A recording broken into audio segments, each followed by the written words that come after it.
সুপ্রিয় দর্শক বন্ধুরা, জ্যোতিষশাস্ত্র ও বাস্তুশাস্ত্র বলছে নভেম্বর মাসের দ্বিতীয় সপ্তাহে তৈরি হচ্ছে হংসযোগ। আর এই হংস রাজযোগ তৈরি হওয়ার ফলে বৃষ রাশির জাতক জাতিকারা কোন কোন ক্ষেত্রে কি কি সুবিধা পেতে পারেন, সম্পূর্ণ বিষয় আপনাদেরকে একটি একটি করে পয়েন্ট আমি স্টেপ বাই স্টেপ বলবো। তার জন্য আজকের এই ভিডিওটি অবশ্যই আপনারা মনোযোগ সহকারে শুনবেন এবং শোনার পর যদি মনে হয় এই ভিডিওটিতে একটি লাইক দেওয়ার প্রয়োজন আছে, অবশ্যই ভিডিওটিতে একটি লাইক দিতে কিন্তু ভুলবেন না। এবং এই হংস রাজযোগ পঞ্চ মহাপুরুষ রাজযোগের মধ্যে একটি অন্যতম রাজযোগ। আর এই রাজযোগ তৈরি হলে সমস্ত রাশির জাতক জাতিকারা বিভিন্ন ক্ষেত্রে উপকার পেয়ে থাকেন। আর কোন কোন ক্ষেত্রে কি কি উপকার পাবেন আপনাদেরকে একটি একটি করে পয়েন্ট আমি বলবো, আপনারা অবশ্যই মনোযোগ সহকারে শুনবেন এই বৃষ রাশির জাতক জাতিকারা। আসুন কি বলছে জেনে নেওয়া যাক বৃষ রাশির সম্পর্কে। প্রিয় দর্শক বন্ধুরা, আজ নভেম্বরের 10 তারিখ, আর নভেম্বরের দ্বিতীয় সপ্তাহ তৈরি হচ্ছে হংস রাজযোগ। আর এই হংস রাজযোগ কি? পঞ্চ মহাপুরুষ রাজযোগের মধ্যে হংস রাজযোগ হচ্ছে একটি গুরুত্বপূর্ণ রাজযোগ। আর এই হংস রাজযোগ যখন তৈরি হয় তখন 12টি রাশির জাতক জাতিকাদের ওপর এর প্রভাব পড়তে দেখা যায়। আর এই হংস রাজযোগের প্রভাবে কোন কোন রাশির জাতকরা কোন কোন ক্ষেত্রে কি কি সুবিধা পেতে পারেন, আজকে সেই বিষয়ে আজকে আপনাদের সাথে আলোচনা করব। তার জন্য আজকের এই ভিডিওটি মন দিয়ে আপনারা শুনবেন, আর জ্যোতিষশাস্ত্রের কোনো ভিডিও স্কিপ করবেন না। এমন কিছু গুরুত্বপূর্ণ কথা আছে যেগুলো না শুনলে বা জানলে আপনারা কিন্তু কিছুই বুঝতে পারবেন না, তাই মন দিয়ে শুনতে থাকুন। জ্যোতিষশাস্ত্র বলছে এই হংস রাজযোগ এমন একটি রাজযোগ যা ভালো সময় এনে দিতে পারে। নভেম্বরের এই সপ্তাহটি হংস রাজযোগ অত্যন্ত শুভ সংযোজন তৈরি করছে। নভেম্বরের দ্বিতীয় সপ্তাহে বৃহস্পতি কর্কট রাশিতে প্রতিগামী হতে চলেছে। তবে এর উচ্চ অবস্থানের কারণে হংস রাজযোগ তৈরি হচ্ছে। যাদের রাশিতে বৃহস্পতি প্রতিগামী তারা বিশেষভাবে উপকৃত হতে পারেন। আর জ্যোতিষশাস্ত্রে হংস রাজযোগকে পঞ্চ মহাপুরুষ রাজযোগের মধ্যে একটি হিসাবে শ্রেণীবদ্ধ করা হয়েছে। এছাড়াও হংস রাজযোগ ফলস্বরূপ নভেম্বরের এই সপ্তাহটি বেশ কয়েকটি রাশির জাতক জাতিকাদের জন্য অত্যন্ত উপকারী হবে। সাফল্যের জন্য দিনটি খুব শুভ হবে। এই রাশির অধীনে জন্মগ্রহণকারী ব্যক্তিরা পৈতৃক সম্পত্তির আশীর্বাদও পেতে পারেন। সপ্তাহটি প্রেম জীবনের জন্য অনুকূল থাকবে। আসুন সপ্তাহের ভাগ্যবান রাশিগুলির সম্পর্কে জ্যোতিষশাস্ত্র কি বলছে। জ্যোতিষশাস্ত্র বলছে যে পঞ্চ মহাপুরুষ যোগ অর্থাৎ তখন তৈরি হয় যখন 5টি গ্রহ বুধ, শুক্র, মঙ্গল, বৃহস্পতি অথবা শনি উচ্চে অথবা নিজস্ব রাশিতে অবস্থিত হয়। কেন্দ্র ঘরে প্রথম, চতুর্থ, সপ্তম অথবা দশম স্থানে অবস্থিত হয়। আর এই যোগ হল গ্রহের মিলন বা সংমিশ্রণ। পঞ্চ অর্থ 5টি মহাপুরুষ, একজন মহান ব্যক্তিত্ব। এটি 5টি গ্রহ বুধ, শুক্র, মঙ্গল, বৃহস্পতি এবং শনি এর সমন্বয়ে গঠিত হয়। 5টি পঞ্চযোগ হল এক ভদ্রযোগ। বুধ গ্রহের বুদ্ধিমত্তা ও যোগাযোগের দান।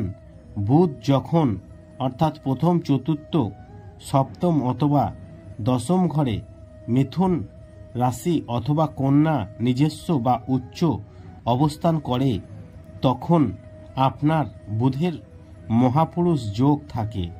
আপনি বুধ গ্রহের সকল বৌদ্ধিক গুণাবলীতে এবং আশীর্বাদ প্রাপ্ত হবেন। শেখার, যোগাযোগ করার, তথ্য ব্যবহার করার দক্ষতা আপনার মধ্যে স্বাভাবিকভাবেই আসবে। আপনার ব্যক্তিত্বকে প্রভাবিত করবে। সম্পদ আপনার কাছে ভিন্ন অর্থাৎ রূপে আসতে পারে, যেমন মহান ধারণা, ব্যবসায়িক ক্ষমতা অথবা ভালো পরিবার। প্রথমে বলবো মালব্য যোগ। পঞ্চ মহাপুরুষ যোগের মধ্যে শুক্র গ্রহের সৌন্দর্য মন মুগ্ধকর উপহার যখন শুক্র রাশিতে বৃষ, তুলা অথবা মীন রাশিতে থাকে, প্রথম, চতুর্থ, সপ্তম অথবা দশম স্থানে থাকে, তখন রাশিফলের মালব্য যোগ থাকে। ব্যক্তিত্ব মনোমুগ্ধকর এবং লাবণ্যময় হবে। সামাজিক যোগাযোগে পারদর্শী, অত্যন্ত সৃজনশীল থাকবে। 8টি সম্পদের আশীর্বাদ পাবেন। বস্তুগত আরাম, খাদ্য, সাহস, বংশ, শক্তি, জ্ঞান, সাফল্য, শারীরিক মানসিকভাবে স্বাচ্ছন্দ্য, ধনী এবং সুখী বোধ করবে সেই ব্যক্তি মালব্য যোগ গঠন হলে। এবার আপনাদেরকে বলবো যে যোগটির সম্পর্কে, সেটি হলো রুচক যোগ। মঙ্গলের সাহসের উপহার। যখন মঙ্গল রাশির প্রথম, চতুর্থ, সপ্তম, দশম ঘরে মেষ, বৃশ্চিক অথবা মকর রাশিতে অবস্থিত হয়, তখন আপনার রুচক যোগের আশীর্বাদ থাকে। এটি আপনাকে একজন শক্তিশালী ব্যক্তি করে তোলে, যেখানে প্রতিযোগিতা, ক্রীড়াবিদ এবং যোদ্ধার মতো গুণাবলী আপনার প্রকৃতির অংশ হয়ে ওঠে। আপনার যা ইচ্ছা তাই অর্জন করার জন্য আপনার উৎসাহ, সাহস থাকবে। এই যোগ ধন সম্পদ প্রদান করবে।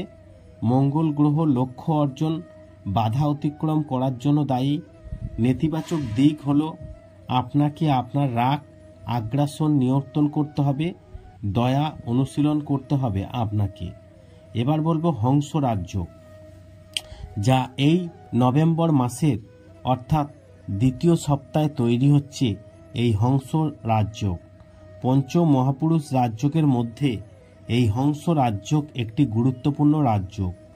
বৃহস্পতির শ্রদ্ধা দর্শনের উপহার। যখন বৃহস্পতি ধনু বা মীন রাশিতে অথবা কর্কট রাশিতে প্রথম, চতুর্থ, সপ্তম, দশম ঘরে অবস্থান করে, তখন আপনার রাশিফলে হংস রাজ্য থাকে, যা জ্ঞান প্রদান করে, ঐশ্বরিক সাথে একটি শক্তিশালী সংযোগ তৈরি করে।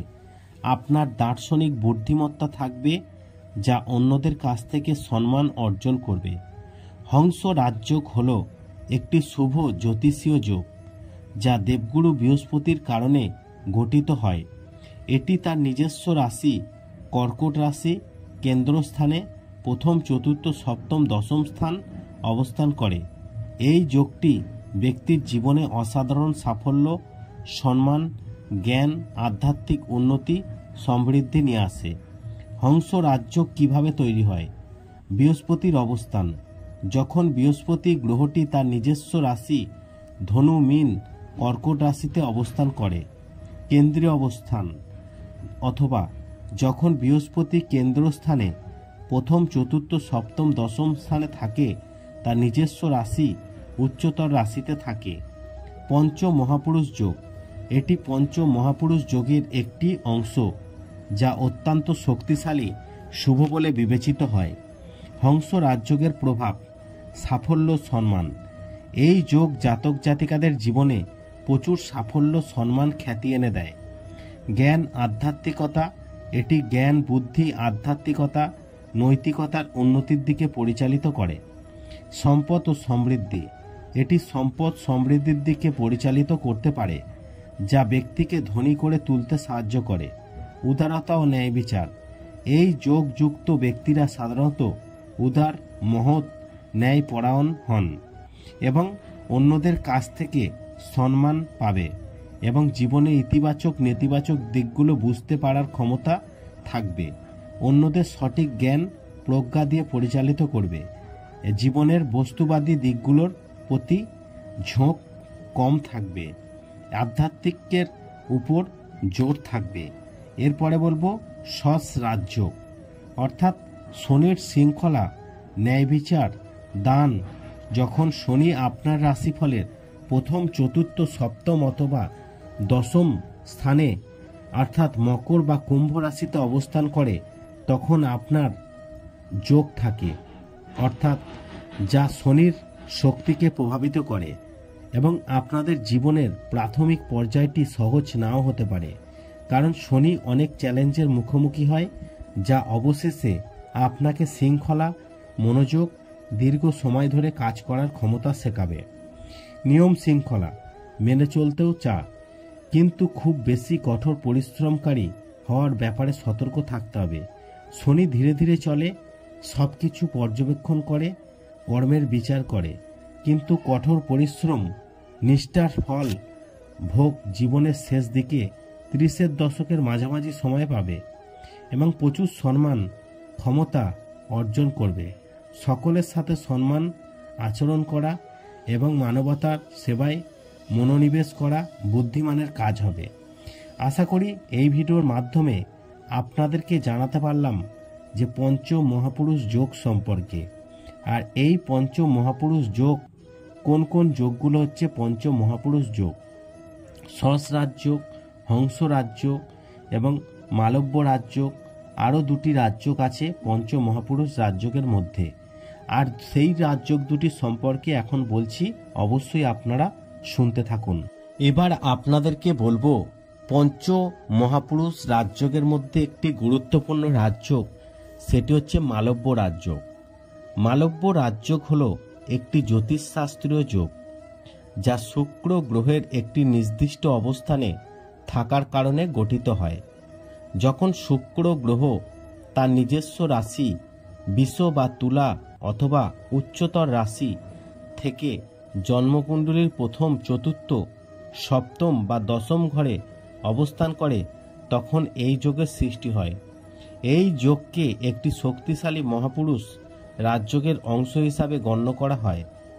মালব্য রাজযোগের কারণ: শুক্র গ্রহের কারণে এই যোগ গঠিত হয়। শুক্রকে বৃষ, তুলা, মীন রাশিতে থাকতে হয়। জন্মকুণ্ডলীর কেন্দ্র বা কেন্দ্রীয় ঘরে চতুর্থ, সপ্তম বা দশম ঘরে থাকতে হয়। মালব্য রাজযোগের প্রভাব: এই যোগ সম্পন্ন জাতকরা জীবনে সম্মান, সুখ, সমৃদ্ধি লাভ করে। এটি সৌন্দর্য, বিলাসিতা, প্রেম, সৃজনশীলতার কারক গ্রহ। শুক্রের একটি শক্তিশালী অবস্থানকে নির্দেশ করে। জ্যোতিষশাস্ত্র অনুযায়ী এই যোগ থাকলে জাতকের ভাগ্য উজ্জ্বল হয়, আর্থিক সুবিধা লাভ করতে পারে বলে মনে করা হয় যে মালব্য রাজযোগ যদি তৈরি হয়। আর এই নভেম্বর মাসে পঞ্চ মহাপুরুষ রাজযোগের মধ্যে মালব্য রাজযোগ তার মধ্যে একটি গুরুত্বপূর্ণ রাজযোগ বলে মনে করা হচ্ছে জ্যোতিষশাস্ত্রে। এবার আপনাদেরকে যে রাজযোগটির কথা বলবো সেটি হচ্ছে, আপনারা অবশ্যই মনোযোগ সহকারে শুনবেন। সেই রাজযোগটির সম্পর্কে আপনাদেরকে এখন বলছি, শুনতে থাকুন। ভদ্র রাজযোগ। আর এই ভদ্র যোগ হলো জ্যোতিষশাস্ত্র একটি যোগ, যা বুধ গ্রহের দ্বারা গঠিত হয়। এটি পঞ্চ মহাপুরুষ যোগের মধ্যে একটি। এই যোগ তৈরি যখন হয়, যখন বুধ নিজের রাশি মিথুন বা কন্যা, উচ্চতার রাশিতে বা কন্যা থেকে কেন্দ্রীয় ঘরগুলোতে প্রথম, চতুর্থ, সপ্তম বা দশম স্থানে অবস্থান করে। এই যোগ থাকলে জাতকের বুদ্ধি, যোগাযোগ, ব্যবসায়িক দক্ষতা বৃদ্ধি পায়। এবং ভদ্র যোগ গঠনের শর্তাবলী: বুধ গ্রহের কারণে এই যোগ তৈরি হয়। বুধকে অবশ্যই কেন্দ্রীয় ঘরগুলোতে প্রথম, চতুর্থ, সপ্তম, দশম স্থানে থাকতে হবে। বুধকে নিজের রাশি মিথুন বা কন্যা অথবা উচ্চতার রাশি কন্যা রাশিতে অবস্থান করতে হবে। এই যোগ জাতকের তীক্ষ্ণ বুদ্ধি, বিশ্লেষণাত্মক ক্ষমতা, চমৎকার যোগাযোগ ক্ষমতা প্রদান করে। যারা এই যোগের অধিকারী তারা ব্যবসা বাণিজ্যের অত্যন্ত সফল হন। এটি জগতের মধ্যে ভালো স্মৃতিগুলি, রসবোধ, যুক্তি দিয়ে কথা বলার ক্ষমতাও যোগ করে এই ভদ্র যোগ তৈরি হওয়ার ফলে। দেখুন, আপনাদেরকে তো সব যোগ সম্পর্কে জানালাম। এবার আপনাদেরকে বলবো যে নভেম্বর মাসে যে শুভ যোগগুলি তৈরি হচ্ছে আর যে রাশিগুলি অর্থাৎ গোচর হচ্ছে, অর্থাৎ নক্ষত্র পরিবর্তন করছে, তার প্রভাব তো থাকবেই। এছাড়াও নভেম্বরের দ্বিতীয় সপ্তাহে অর্থাৎ 10 থেকে 16 নভেম্বরের মধ্যে হংস রাজযোগ তৈরি হচ্ছে। আর এই হংস রাজযোগ তৈরি হওয়ার ফলে বেশ কয়েকটি রাশির জাতক জাতিকারা দ্বিগুণ লাভ ঘরে তুলবে। তাদের সম্পর্কে কি বলছে জ্যোতিষশাস্ত্র, সেই সম্পর্কে একটি একটি করে পয়েন্ট আপনাদেরকে এখন বলবো। আপনারা অবশ্যই মনোযোগ সহকারে শুনবেন। আপনার রাশি অনুযায়ী আপনাদের কেমন যেতে চলেছে সম্পূর্ণ বিষয় বলছি, মন দিয়ে শুনুন। আর শোনার পর যদি মনে হয় এই ভিডিওটিতে একটি লাইক দেওয়ার প্রয়োজন আছে, অবশ্যই ভিডিওটিতে একটি লাইক দেবেন। আর কমেন্ট বক্সে অবশ্যই লিখবেন জয় মা লক্ষ্মী দেবীর জয়। চলুন এবার জেনে নেওয়া যাক যে আপনার রাশির সম্পর্কে কি বলছে জ্যোতিষশাস্ত্র। এই নভেম্বরের দ্বিতীয় সপ্তাহে হংস রাজযোগ তৈরি হওয়ার ফলে কি কি হতে চলেছে। সুপ্রিয় দর্শক বন্ধুরা, জ্যোতিষশাস্ত্র বলছে এই বিশ্বরাশির জাতক জাতিকাদের সম্পর্কে নভেম্বর মাসের এই দ্বিতীয় সপ্তাহে হংস রাজযোগ তৈরি হচ্ছে। আর এই হংস রাজযোগ তৈরি হওয়ার ফলে বিশ্বরাশির জাতক জাতিকাদের জীবনে কিছু ইতিবাচক প্রভাব পড়তে পারে, যদিও অন্য কিছু প্রতিকূল প্রভাবও দেখা যেতে পারে। এই যোগের ফলে আর্থিক সুবিধা, সৌভাগ্য, সমৃদ্ধি বৃদ্ধি পেতে পারে। তবে কিছু ক্ষেত্রে বৈবাহিক সম্পর্কে ভুল বোঝাবুঝি, মানসিক শান্তি বিঘ্নিত হওয়া, অপ্রয়োজনীয় এবং শত্রুতার সম্ভাবনাও দেখা দিতে পারে। এবং শনি গ্রহের প্রভাবে আর্থিক শক্তি বৃদ্ধি পাবে। মে মাসের পর বুধের সাহায্যে ভালো আর্থিক লাভ সঞ্চয় হওয়ার সম্ভাবনা রয়েছে। হংস মহাপুরুষ রাজযোগের কারণে সৌভাগ্য বৃদ্ধি পেতে পারে। জীবনে কিছু ক্ষেত্রে ইতিবাচক পরিবর্তন আসতে পারে। শনি ও কেতুর প্রভাবে দাম্পত্য জীবন ভুল বোঝাবুঝি দেখা দিতে পারে। একাধিক সমস্যা থেকে মানসিক শান্তি নষ্ট হওয়ার সম্ভাবনা তৈরি হচ্ছে। অপ্রয়োজনীয় কথা বা কাজের ফলে শত্রুর সংখ্যা বৃদ্ধি পেতে পারে। এই সময়ে ধৈর্যশীল থাকা, নিজের একগুঁয়েমি নিয়ন্ত্রণ করা গুরুত্বপূর্ণ। কোনো সিদ্ধান্ত নেওয়ার আগে সতর্ক থাকা উচিত। এবং হিরে, প্রবাল, পান্নার মতো রত্ন ধারণ করলে উপকার পাওয়া যেতে পারে। সাদা ও সবুজ রং ব্যবহার করলে এবং রূপোর জিনিসপত্র ব্যবহার করলে ইতিবাচক শক্তি পাওয়া যেতে পারে এই বিশ্বরাশির জাতক জাতিকারা। আশা করি এই ভিডিওর মাধ্যমে জানাতে পেরেছি হংস রাজযোগ তৈরি হওয়ার ফলে কি কি উপকার পেতে চলেছেন, কোন কোন ক্ষেত্রে। ভিডিওটি ভালো লাগলে অবশ্যই লাইক করবেন, শেয়ার করে অন্যদের জানার সুযোগ করে দেবেন।